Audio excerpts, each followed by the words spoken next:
Thanks very much. It was indeed a pleasure to visit a Roots of Empathy classroom. I had read about it. I think we've even written about it and featured it in places, but it was the first time I got to see one in action. And it has inspired a lot of the ways that we think about how do we plant the seeds with men to promote a masculine ethic of care. We spend a lot of time raising boys to repress their connections to others, to repress any sensitivity to their feelings or to showing fear, to showing pain, to kind of show the recognition of the humanity in themselves and in others. And so our work is really trying to often, as I mentioned to Mary in the foyer, we're kind of coming late to the scene to try to say how can we replant some empathy that's been taken away in childhood. So I think the work really connects up. With that kind of beginning, let me tell a little bit about where we come from in the work, and thrilled to share the stage with Jay, whose work I was reading in graduate school in child development. Around fathers was what was the effects of father involvement on child development. And we've been just as interested in saying what are the effects on fathers or on men when men do more of the caregiving. And a co-author of mine who's based here in Toronto, although not in town unfortunately, Michael Kaufman, who's one of the founders of the White Ribbon Campaign, a fantastic Canadian export for the world of engaging men in gender equality. Michael and I have written a couple of articles trying to make the case that engaging men more in the daily caregiving of others is probably the revolution to come along in men's lives that's as big as the revolution that the women's rights movement brought in women's lives. That may sound a little grandiose now, but I hope at the end of my talk you won't think it sounds so grandiose. So I'm going to talk about what we've been discovering in terms of our research, what we're learning about in program approaches, and what we think needs to be done to fully engage men to be doing fully half of the caregiving around the world, and why that matters for men, why that matters for the world. So here's what I want to go over, but it's also important to start off with, why I'm here ultimately as a father of a daughter. That's a few years ago, fewer gray hairs, I suppose, but it's one of the 4 photos that she allows me to use in presentations. And this is one of the 4 stories she allows me to tell about her, so that anytime I'm giving a talk about it, it helps me center around why I'm doing it. She was about 5 years old and came sauntering in her tutu and probably waving some wand in the air. And she said, she was kind of figuring out what I did for a living, and she said, "So Poppy, you're off talking about men and why they should be nice to their children and their wives." And then she saunters off and comes back and she said, "But you missed my play on Friday, didn't you?" Because I had been traveling, doing things like this. So that's just to me, kind of keep it grounded. You can be, holding this up as this lofty thing, but Poppy, if you're not walking the talk over here, what does it matter to me? So anyway, it just helps me start to keep that focused of, she's the ultimate evaluator of whether our work has much impact in the world. So these are the things I want to talk about. What do we know about we'll talk a little bit about what fathers mean and how they drive and participate and are part of child development. And I'm quite interested in the factors that try to get men more involved in this, and what do we know about that, and particularly looking at examples from the Global South. I'll talk a little bit about some of the programs and policies that we're trying to nudge the needle in terms of men's participation as caregivers, and then I'll end a little bit with talking about why we think this matters for the world. I'm going to start with a 2-minute film that I think, at least from 3 settings that we work in, gives you a bit of the context, so it's quite far from this luxurious auditorium here. So we'll start with a 2-minute film that I think gives a little bit of a face of what this work looks like. If you can cue the film.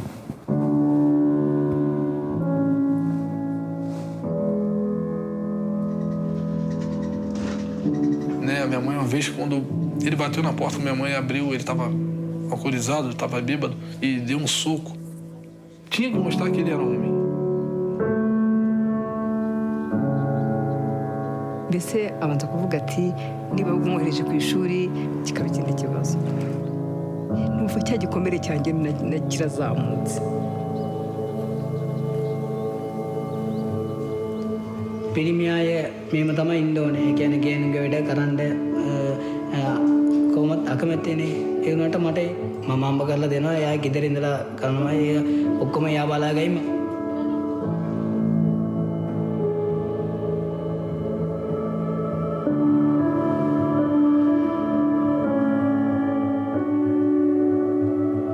Eu ficava dentro do meu quarto, digamos assim, delicado. Não, isso aqui ninguém mexe.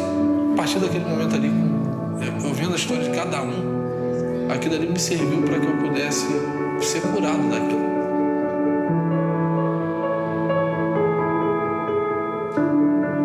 මට ඉස්සරලාම පොඩ්ඩක් ලැජ්ජ වුණා.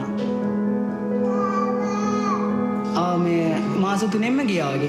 වෙන එකක් මම මගේ තුල එඟට ආවා වගේ දැනුණා.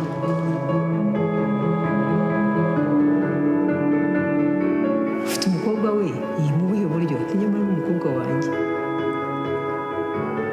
nkumva ni ibintu nawe bimushimye kuba yarahindutse bifite umusaruro ushimishije. Essa ferramenta é poderosa diante de uma comunidade de transformação.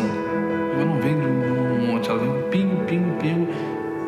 Então, torna aquele rio forte.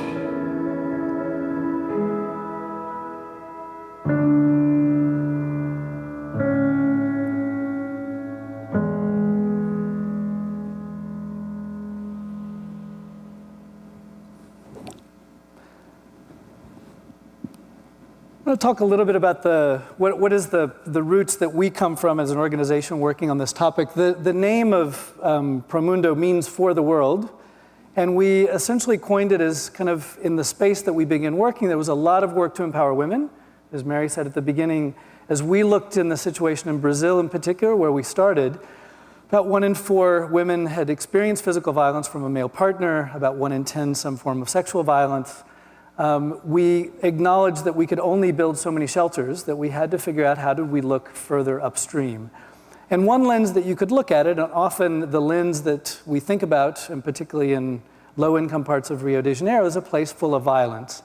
And our work started off saying there are lots of roots of nonviolence in the same communities. And we actually get further sometimes in understanding what prevents violence by understanding the roots of nonviolence and by identifying the social forces and individual factors that seem to provide a lot of resistance to multiple forms of violence that boys and girls and men and women are socialized into every day.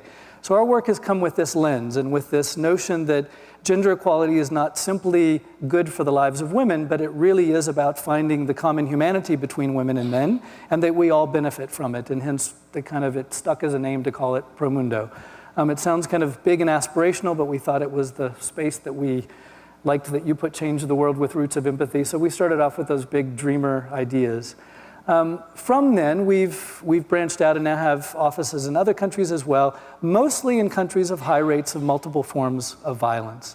And again, coming with this approach of mapping what are voices of resistance at the community level that help us understand how do we break cycles of violence, and how do we build on forms of caregiving, connection, solidarity that already exist in communities, rather than somehow we're bringing them in as interventions cooked up somewhere else and plopped down in the communities. So let's, kind of as we think of why fathers, why do they matter, why so much attention to the issue, just one big data point that's kind of important to have in mind is that 80%, more or less, of the world's men will be biological fathers at some point in their lives. And I think it's fair to say the other 20% have some connections. They've got somebody they need to care for, whether it's a child or a parent or someone else. And so while we've got lots of men who may feel like they can hide behind the desk, the newspaper, the whatever object is in their hand that's their tool of work, that really this matters for all men just as it matters for women. How do we plant the seeds of being empathetic and caring? We know from the child development field that kind of any indicator we look at, cognitive development, social achievement, emotional development, lower household poverty, men's participation matters. Now, a lot of these studies confound, or at least we try to make the case, or some researchers try to make the case that there's a special effect of fathers, that fathers teach boys how to be real men, or kind of a certain kind of masculinity, or that boys need fathers for male role models. My take on the data, and I think a lot of us gravitate and say, children need caregivers, and children don't really care about the genitalia of the caregivers. They need caregivers. 1 fantastic caregiver is great. 2 fantastic caregivers is better. 3, 4, wow, then we're talking, then we're talking a Roots of Empathy classroom, for example. That the special thing that fathers bring is by being an involved caregiver. And that while we'd like, and sometimes we do want to nudge fathers, that we need you to be there specially because you bring something different, mostly we want to say we need you there in the hands-on caregiving. And that the effects that we see of all these benefits are not because you're male or female, they are there because you were an involved caregiver. It certainly matters, and one of the biggest ones is that you bring your income home. And one of the issues we see in the Global South, and a huge issue to work on, is how do we get men to bring more of their income home? In households living on the edge of poverty, we're doing a lot of investment globally in women's economic empowerment, but we can't let men off the hook by continuing to say it's okay if you don't bring most of your income home. So we try to look at the issue of effects on child development to say it's not necessarily that you bring some masculine way of caregiving, it's that we need you on board as a fully involved caregiver. And I think again and again the findings show that fathers matter as much in the lives of children as mothers do, if, and this is a big if and when men are doing the caregiving. Now, if I say this at home, my wife will say, no way. My mother-in-law will say, no way. My mother will say, we've got a lot of cultural notions that mothers are the innate caregivers because mothers are doing 2 to 10 times the amount of the daily care of children around the world. Of course, you matter more. That time matters. And so what we're trying to do is to say, but if we get men to do the equal amount of time and participate in the daily nurturing, that really our roles become much more horizontal. We've learned a lot by reading studies from same-sex couples who don't come to the table with this baggage. That research is quite telling in the sense that these roles are much more fluid. For 1 year, I'm off and you're the full-time caregiver, and then we switch a year from now. And at the end of the day, there's not the expectation of who changes diapers and who does this. The fluidity is something that we're finding in egalitarian heterosexual couples, but we could learn a little bit from how some same-sex couples have been living this. One of the things that we feel compelled to mention now and then is precisely that. If one looks at, say, the UN Agency for Children's Rights, the United Nations Children's Fund, if many of you know the logo, there's a mother and a child. Many of our child development programs, much of our children's services have a notion that mothers are the innate caregivers. So I find myself having to repeat this a lot, that actually fathers can do this stuff. Everywhere we have the data, whether we say there's no biologically based difference in terms of being able to care, and I think that's a really important issue to start early on, that boys and girls can learn this and do it. There seem to be no biologically based differences between the sexes in terms of the responsiveness to a child's needs. There's even some of the interesting hormonal studies that are coming out showing that men in close contact with small children have similar hormonal changes that women do in breastfeeding. Different intensity, different mix, but showing that we are as biologically wired for care as men as women are. Again, differences that come along with breastfeeding and the hormonal effects of that. But the rest suggests that we are actually capable of it, but that we as a species don't do all that much to encourage our males of the species to do this well. So that's where we kind of come in affirming, you can do this, it's partly in your genes, the rest is about the world around you, and that's why we're trying to figure out how we can convince you to do it. These are the gaps, and this is where we often start from a gender equality perspective of who's doing the unpaid care work. I mentioned the number before of women globally doing 2 to 10 times the amount of daily unpaid work at home. That's either the domestic stuff or that's the care for children. These are the daily gaps running from about 1.6 to 4.5 hours of the daily difference in time of unpaid care.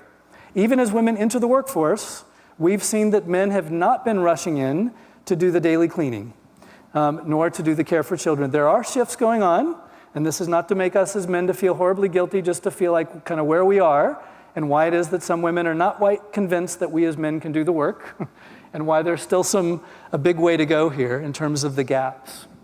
With some of this data, we've done a Global South survey, and this is the one that Mary mentioned before. It's called the International Men and Gender Equality Survey. We've now carried it out in 16 countries. The orange and the purple are countries where it's been completed. The blue are countries that are on the way. It's about a 25-page questionnaire, or if you do the paper version or if you do the handheld version, it's about 250 items. Kind of everything you can ask a man about his views around gender equality, his experiences of violence growing up, his use of them, unemployment, employment, his marital status or relationship status, sexual behavior, health-seeking behavior, mental health issues, suicide ideation, gun ownership. It's about as long as you can get a man to sit still before he starts throwing things at you. So it's about a 45-minute to an hour-long questionnaire. We've done this now about 35,000 surveys. We also carry it out with women because we think you need to hear what women say about men. And then we have men, a picture of men's reports of behaviors, attitudes, life conditions. I'm not going to go into a huge amount of the data, but it's kind of one of the biggest, most complex data sets we have around men and where they are in terms of gender equality, but other life issues. So first, I'll give you a few notions of which men are doing more of the caregiving. And I didn't give you for those who like the adjusted odds ratios, I can send you those later, but just to give you a sense of some of the factors that show up. One, the issue of guys who believe that men and women are pretty equal and that we should have equal attributes and equal rights tend to do more of the caregiving. Those who saw it growing up, either they were taught to do it, they were made to do it, they saw their fathers do it, are far more likely to do it. Those who were not exposed to violence growing up are more likely to be involved in caregiving. So violence had a dampening effect or a counter effect on men participating in care work. It matters men's work conditions, if you're able to work fewer hours, if your spouse works, that's the last one there. Paternity leave we think matters, but most of our sample had very little paternity leave, and it's hard to know whether that's a cause or it's an effect, whether men who are already more engaged are more likely to take leave. But it does give us a sense of the kinds of things that nudge men along to do more of the care work. And I'll just give one comment on the poster over here, because this, we use that expression now if somebody is my rock star, but not really about rock stars. This one is a rock star, and he really is a rock star. He's a drummer or an ex-drummer from one of Brazil's rock bands called the Titãs or the Titans, and he toured for about 20 years, and then he became a father kind of later in life, and came out, there was a newspaper article on him saying, my daughters will only be this young once. I'm giving up that touring 180 days a year. I'm going to be home and be the main caregiver. And so we convinced him to do a public service announcement with us on, and basically the phrase, and he says this in the video as well, he says, "You give me rhythm, you are my father." And his daughters are talking about how important it is to have him there. So we were thrilled to find a rock star who really is of fatherhood who really is a rock star. The other effects that we see a huge amount of the effects of fathers in very negative ways is around violence. And this is the pooled data set around the factors that are associated with which men use physical violence against their partner. The single two biggest factors were if you witnessed violence against your mother growing up by your father or another man, or if you were involved in fights at school or in your community.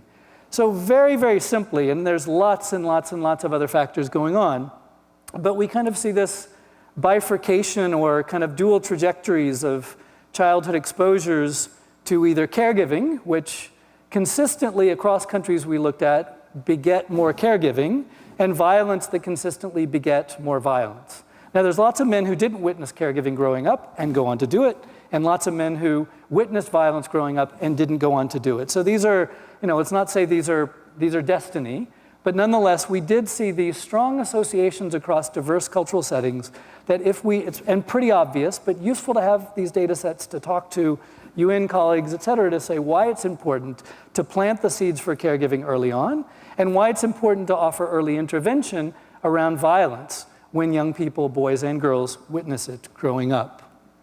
So we do understand the issue of it's important that you witness it growing up, but it's also important to look at the conditions, the social norms around you, whether we're enforcing this and promoting this in programming in schools, at the community level, in policies like parental leave and others. Another study that I thought was quite interesting that gave us a sense of really what kinds of things nudge men toward doing more caregiving was a qualitative study that we did with 83 men, life history interviews. We deliberately identified men who were doing a far greater than average amount of caregiving in countries where there's not many stay-at-home fathers or many men who are the principal caregivers. We found them, they exist. This was India, Brazil, Mexico, Chile, South Africa, I believe was the 5th country. Interesting to listen to their life stories. These were men who were the main caregivers at home. Often the spouse was working, and they were the main caregivers. What they told us consistently was this gave them a tremendous sense of life meaning. but they really worried that their children didn't see them as real men, because real men had jobs meaning outside the home. The men who had some kind of paid work and did this work felt kind of less identity loss, to call it that. As I heard the voice in my head, I heard my mother's voice from the mid-60s of kind of, nobody appreciates what I do. You boys always look up to your dad. I mean, the stuff in my head was exactly what kind of women who did this or do this still as their full-time, feel in the world that doesn't value caregiving in general. Lots of the men reported this sense of confusion. I don't have any idea of how a man does this. I've never seen a man as the main caregiver. He perhaps was doing it because his wife had work and he didn't. But at the same time, when they could kind of in that calm moment, usually in a second interview, they talked about how their life changed in radical ways of having been made to do this. That they were able to tap into ways of being. They reported their friendships being closer. They reported their intimate relationships with their wives or partners being closer as a result of stepping into this rather new or unusual role for them as being involved in the daily care of their children. So one of the things we could take, we sometimes go with our campaigns in kind of an earnest way. We're going to convince you it's the right thing to do. We're going to try to change the cultural norm. One of the things this study told us was most of these men had to do the caregiving because life made them. They had migrated. They had to do the work because the work at home because their wife had the job and they had lost theirs. Many times it was life made them do it. And that if we create circumstances that kind of nudge or force men into doing some of this, there is no choice but you have to do your share, that actually some men can get quite good at it. They can find the meaning in it. And particularly if we value it, and if they can be dual, one part caregiver, one part provider, they find a greater meaning in life, just as we've learned in the women's rights revolution in the last 25 years. So one of the things we want to take from that is how do we raise boys and girls to think of themselves as working parents? The likelihood for many of us around the world, these are global south settings, as economies become middle income, as there's more mechanization, as there's more service industry, we're all going to have to be both providers or workers and caregivers, but we're not doing a very good job of preparing men and boys for it. We're kind of looking at desperate measures. How do we engage in the global south, this big norm change? Where do we find spaces where we can engage men? One of the places we're doing is prenatal visits, because our survey found that the main reason that men went to a health service in the global south was accompanying a partner to a prenatal visit. The second reason was going to the emergency room. Men typically don't go for primary or prevention services. They go, as one nurse in Brazil told us, when something is falling off. Men go mostly to emergency rooms or urgent care. But we found men in prenatal not necessarily at the prenatal visits. They accompanied their partner. In some countries, accompanying mean he was at the gate, he dropped her off, he went to run some errands, he came back. In some countries, he was in the parking lot. In some countries, he made it all the way into the waiting room. And in 2 countries, he was actually being invited into the consultation room. So we're doing a lot of work with ministries of health to say, invite him in. Brazil now has, as a result of our advocacy, a national protocol that's called the Men's Prenatal Health Visit. When a man comes with a partner, there's screening for violence. She is asked whether she wants him there. They do a history, whether there's been a family history of violence. If there is, there's a referral for services. If she wants him there, he's invited. We, if we're able to get him, will invite him into parent training. We're doing that in a few countries now. And he'll be invited to come back the next week for his own checkup.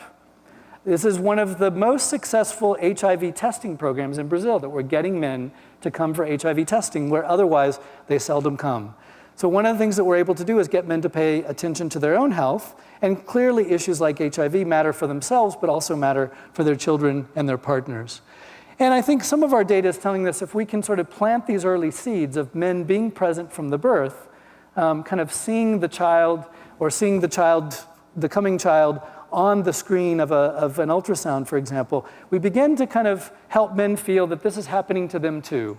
We don't have the experience in our body, but we can certainly help men kind of project the life that's coming and why we need you involved. In Rwanda, women told us there's no way that you would put babies in men's hands. Men are dangerous. They're like the silverback gorillas. You have to keep them far away from young children. And so we said, well, how would they ever get experience if they don't get to hold a small child? So one of the ideas that came up was using kind of life-size dolls. And the women said, if you can show us that the men can care for these dolls, we will watch them and then decide whether we will let them hold our babies. So one part of the training that we do is men practicing the stuff you do with babies with a doll over a course of a 16-week training program. We're now doing a randomized control with it, trial with it. We'll have some data coming out next year. Engaging men as part of it, and women at the end evaluate whether he did a good job. There's a lot of laughing at the end, and then there's a lot of handing over of babies. And a very moving ceremony of watching men in a setting where men aren't supposed to touch babies, kind of touching them, holding them for the first time. So we, kind of using cultural norms and kind of understanding the resistance, but then spending the time to say, how might we break this down? How might we tap into the fact that we think men can do it, they need some training in how to do it, they need some nudge, but we feel like if we put the baby in their hands, we think we can get them to do the right thing. Parental leave is one of the things that we're pushing, and certainly the State of the World's Fathers that we launched just shows the huge gap that we have to go. Canada is one of those that shows up in bright blue on our charts of offering impressive leave, but even here, the percentage of men who are taking time is not nearly what women's time is. There's a lot of nudging that still needs to happen. The rest of the world is not very encouraging. Only about half the world's countries offer any paternity leave at all, any leave for fathers. It's generally less than 3 weeks, and it's generally unpaid. Brazil, we have 4 months of maternity leave, fully paid. We have 5 days paid for men, and only about 60% of men even know they have that right, and only about half of them actually take those days. With the launch of the State of the World's Fathers report, we got Brazil to introduce legislation that would increase it to 1 month paid, which we're thrilled about. It hasn't passed yet, but at least it's making its way through Brazil's Congress. So that's certainly one of the policies that we think need to be there. And there's a steady march. This is a showing of where we were in 1994 and where we are in 2013 in terms of some kind of statutory paternity leave. Again, it's so small and it's unpaid and we're doing so little to incentivize it that we shouldn't kind of celebrate yet, but at least there's a slow march toward that. These are the things we think we need as we think about where to move on this. Engaging fathers in early childhood development, using the health sector as an entry point, certainly paid non-transferable leave we need together with subsidized childcare. And my day was thrilled today with this part of teaching boys and girls early, because there's not all that many examples in the world of how to do that. Certainly Roots of Empathy is one of those. The diversity issue, so that we're not only talking about in heterosexual families, in two-parent families, but that we're talking about caregiving in all of its forms. And to close, why does it matter? What are some of the big picture things that we see? One of the clear pieces in our data, I think about a minute away, yeah? One of the big pieces that we saw in our data is that, and other studies find this as well, where households, boys growing up in households where they see their fathers do the care work are less likely to use violence later on. They're more likely to be involved themselves in caregiving. They're more likely to believe in and live in gender equality. Another association that we found in our data, and other studies find this as well, men who believe in gender equality are happier. We found strong associations, no matter how we cut the data, that men who buy into gender equality show better mental health outcomes, they're happier, they are less likely to ever have thought about suicide, they show to be happier at work, and we also find that if their partners report, the women, their female partners report that they participate more in the daily care of children, their partners report better sex with their husbands, and I often start a talk with that one. Reinforcing to men that it's not if you go home and sweep tonight that sex is automatically following, but that in the long run, the equality holds together. There are some studies that look at the quality, some that look at the quantity. We asked about quality. We thought that was a better measure than the quantity of sex. So if you quote me on that one, here's what I'm saying. Where men do a greater share of the care work and the unpaid work at home, their female partners report greater sexual satisfaction with them as a quality issue. Most men care about that, so I will bring that one up. The other is that we look at the level of societies overall, is that we've got data that just keeps piling up, that countries that believe in and have gender equality and show it in their numbers, and this includes the care work divide. Countries that are further along in gender equality tend to be more prosperous and less likely to have conflict. So I love that Mary started off with, this is about climate change, and it's about the refugees, and it's about all of it. Yes. And sometimes folks will say, so you're saying involved fatherhood will make everything better? Well, almost. I'm saying without more involved fatherhood, we're not going to advance on those other things. And then to show my unified theory, I do love this clipping from the New Yorker that shows these two cowboys with babies. At noon, I'm taking her to the zoo. How's 1:30? I think that about sums it up. That there's a lot that we can get out of involved fatherhood, and it starts in the bar room. So let me stop there. Thanks very much.